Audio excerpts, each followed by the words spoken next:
अब आपको एक एक करके पूर्वोत्तर के इन तीनों राज्यों के चुनावी नतीजों का विश्लेषण बताते हैं और आज वहां पर क्या हुआ है आपको विस्तार से समझाते हैं। त्रिपुरा में बीजेपी और आईपीएफटी पार्टी के गठबंधन को 33 सीटें, लेफ्ट और कांग्रेस पार्टी के गठबंधन को 14 सीटें और टीएमपी यानी टिपरा मोथा पार्टी को 13 सीटों पर जीत मिली है। और इन नतीजों से साफ है कि त्रिपुरा में एक बार फिर से बीजेपी की ही सरकार बन रही है। हालांकि इस बार त्रिपुरा के चुनाव में एक नई पार्टी मैदान में थी जिसका नाम है टिपरा मोथा पार्टी और इस पार्टी ने अपने पहले ही चुनाव में 13 सीटें जीती हैं और बीजेपी गठबंधन को करीब इतनी ही यानी 11 सीटों का नुकसान हुआ है। इस पार्टी का नेतृत्व त्रिपुरा के राजघराने के वारिस कर रहे हैं जिनका नाम है प्रद्योत माणिक्य देव वर्मा और इस पार्टी को त्रिपुरा के आदिवासी समुदाय से काफी बड़ा समर्थन मिला है। आप कह सकते हैं कि इस पार्टी ने त्रिपुरा के चुनाव में एक शानदार डेब्यू किया है। हालांकि इस डेब्यू से आईपीएफटी पार्टी को सबसे ज्यादा नुकसान हुआ जो बीजेपी की ही सहयोगी पार्टी है। पिछले चुनाव में आईपीएफटी ने 8 सीटें जीती थीं, लेकिन इस बार उसे सिर्फ 1 सीट पर ही जीत मिली है।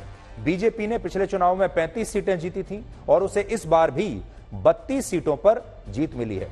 तो इससे आपको यह अंदाजा आएगा कि बीजेपी अपने अकेले दम पर त्रिपुरा में अब काफी मजबूत हो चुकी है और एक समय ऐसा आएगा जब वो बिना गठबंधन के भी सरकार बना सकेगी बहुत आराम से। 2018 के चुनाव में बीजेपी गठबंधन का वोट शेयर त्रिपुरा में 51% था जो इस बार के चुनाव में 40% रह गया है, तो वोट प्रतिशत में गिरावट हुई है। इसी तरह 2018 में लेफ्ट पार्टियों को करीब 42% वोट मिले थे जबकि इस चुनाव में लेफ्ट को सिर्फ 25% वोट ही मिले हैं।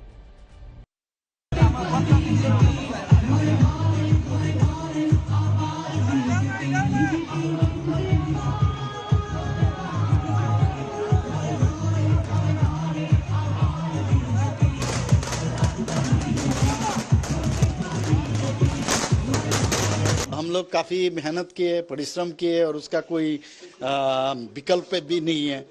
और खास करके हमारा प्रधानमंत्री जी जिस तरह उन्होंने त्रिपुरा को इतना वो लाइक करते हैं और हमेशा उनको एड्रेस करते हैं, वो आए हैं बार बार यहाँ, तो ये रिजल्ट होना ही था। लेकिन और चाहिए हम लोग को, और चाहिए था, वो नहीं हुआ, लेकिन हम लोग पूर्ण बहुमत मिल गया।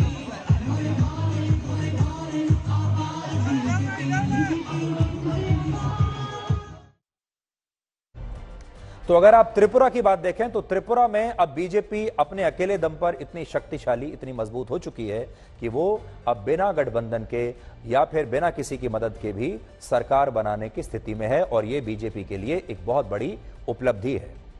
अब बात करते हैं नागालैंड की और यहां भी बीजेपी गठबंधन एक बार फिर से सरकार में वापसी करने जा रहा है। इस बार के चुनाव में बीजेपी और उसकी सहयोगी पार्टी एनडीपीपी को 37 सीटें, एनपीएफ यानी नागा पीपल्स पार्टी को 2 सीट और अन्य पार्टियों को 21 सीटें मिली हैं और कांग्रेस का वहां पर खाता भी नहीं खुला, यानी कांग्रेस को वहां 0 सीट मिली है। पिछले चुनाव में बीजेपी गठबंधन को 29, एनपीएफ को 26 और अन्य दलों को 4 सीटें मिली थी। नागालैंड में बीजेपी ने 20 सीटों पर चुनाव लड़ा था जिसमें से उसने 12 सीटें जीती हैं, यानी उसका स्ट्राइक रेट 60% रहा है।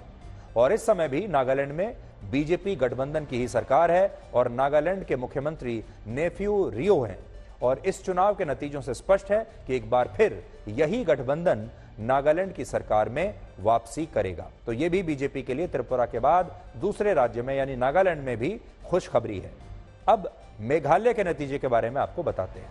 मेघालय में विधानसभा की 60 सीटें हैं जिनमें से 59 सीटों पर चुनाव हुए थे और बहुमत के लिए 30 सीटों की जरूरत है, लेकिन चुनाव के नतीजों में किसी भी पार्टी को बहुमत नहीं मिला है। इसलिए वर्ष 2018 की तरह ही मेघालय में फिर से गठबंधन की सरकार बनने की ही संभावना है। इस चुनाव में एनपीपी राज्य की सबसे बड़ी पार्टी बनी है, यानी सिंगल लार्जेस्ट पार्टी। इस पार्टी को 26 सीटें मिली हैं जो पिछले चुनाव से 7 सीटें ज्यादा हैं। बीजेपी ने पिछली बार की तरह इस बार भी 2 सीटें जीती हैं, जबकि मेघालय डेमोक्रेटिक अलायंस में शामिल पीपल्स डेमोक्रेटिक फ्रंट और Hill State People's Democratic Party को 2-2 सीटें मिली हैं और एनपीपी और बीजेपी के साथ इन दोनों पार्टियों की सीटें अगर हम मिला दें तो यह संख्या 32 हो जाती है, जो बहुमत से 2 सीट ज्यादा है। और इस तरह मेघालय में भी सरकार बनाने के लिए सभी समीकरण एनपीपी और बीजेपी गठबंधन के पक्ष में हैं। इस समय मेघालय में मेघालय डेमोक्रेटिक अलायंस की सरकार है, जिसमें एनपीपी और बीजेपी के साथ 2 और पार्टियां शामिल हैं। हालांकि गठबंधन में शामिल पार्टियों ने एक साथ चुनाव नहीं लड़ा था, लेकिन नतीजों के तुरंत बाद फिर से पोस्ट पोल अलायंस की संभावना अब वहां बन रही है और नतीजों के बाद ये सब पार्टियां एक बार फिर से इकट्ठा हो जाएंगी। चुनाव के नतीजे आने के बाद एनपीपी यानी नेशनल पीपल्स पार्टी, जो कि वहां की सिंगल लार्जेस्ट पार्टी है, उसके प्रमुख और मेघालय के मुख्यमंत्री कॉनराड सांगमा ने गृह मंत्री अमित शाह को आज शाम को ही फोन किया है और नई सरकार के लिए उनका समर्थन और आशीर्वाद मांगा है। इसलिए अब मेघालय में एनपीपी और बीजेपी के नेतृत्व वाले मेघालय डेमोक्रेटिक अलायंस की सरकार बनना अब लगभग तय है। कांग्रेस को मेघालय में बहुत बड़ा नुकसान हुआ है। 2018 के विधानसभा चुनाव में पार्टी को सबसे ज्यादा 21 सीटें मिली थी और अब इस बार ये सीटें घटकर सिर्फ 5 रह गई हैं। कांग्रेस को इस बार 16 सीटों का नुकसान हुआ है और उनका वोट प्रतिशत भी 28.5 से घटकर 13% रह गया है। मेघालय में सबसे बड़ा उलटफेर ममता बनर्जी ने किया है। ममता बनर्जी की पार्टी टीएमसी पहली बार मेघालय में चुनाव लड़ी और उसे 5 सीटों पर जीत मिली है। तो यह भी बात नोट करने वाली है कि ममता बनर्जी की पार्टी टीएमसी अब नॉर्थ ईस्ट में इन राज्यों में अपने पैर जमाना चाहती है और वो पहली बार मेघालय में चुनाव लड़ी और पहली बार में ही उसने 5 सीटें जीत ली हैं। ये नोट करने वाली बात है।